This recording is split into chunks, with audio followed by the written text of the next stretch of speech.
La tierra ye és cruixinà. L'hombre, en el suyo infinito afán de poder, ha estricallao l'único que ye important, el suyo mundo.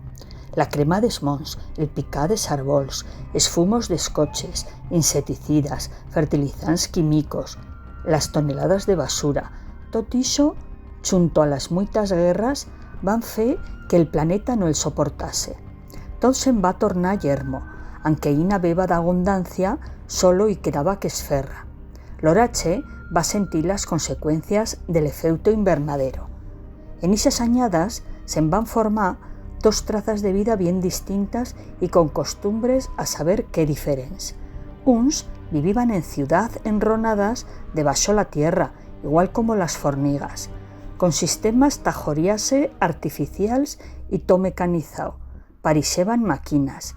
Esatros van decidir fugir del caos d'ixas ciudad y se van afincar en es mons, fendo pacha con la radida naturaleza que ina beba. Van troballaie de firme ta rescatane lo que quedaba.